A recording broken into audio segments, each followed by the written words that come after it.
Ever stared at a challenge so big you thought, no way I can do this? Maybe learning to code, finishing a project, or just keeping up with life's demands. Cliff Weitzman, the founder of Speechify, faced exactly that. Born severely dyslexic, reading was almost impossible for him, and yet he turned that weakness into his greatest strength, building one of the world's leading text-to-speech apps. Stay with me until the end, because I'll share the simple, brute force habit Cliff uses and how you can apply it in your own life, even if your schedule already feels impossible.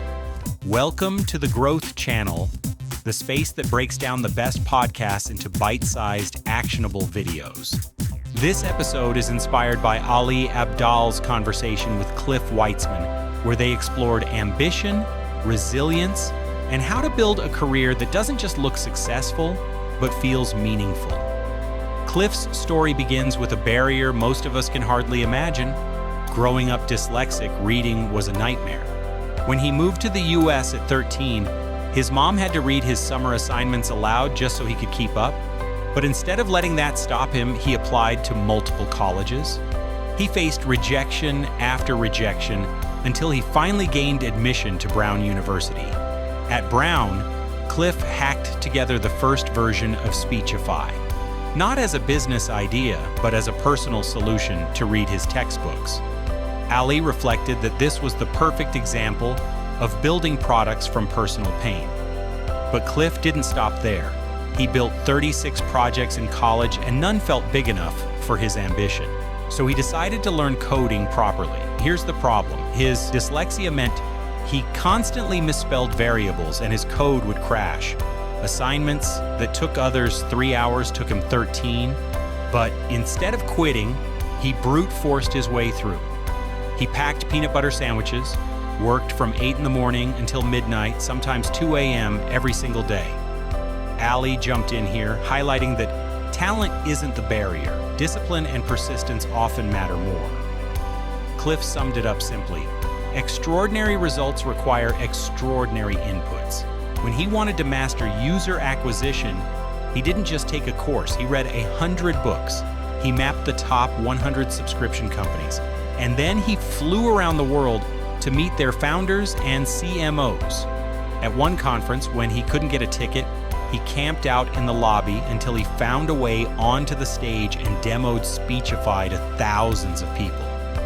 Ali noted how Cliff's sheer intensity was inspiring and a reminder that most people underestimate the effort required to do something exceptional. But it wasn't just grit. Ali and Cliff both agreed that productivity without joy quickly burns out. Ali admitted that when he lost joy in his work, his motivation vanished. Cliff shared the same. The projects that survived were the ones he genuinely enjoyed building. Their shared lesson? Joy isn't a bonus. It's the fuel that makes extraordinary effort sustainable. Now, I know what you might be thinking.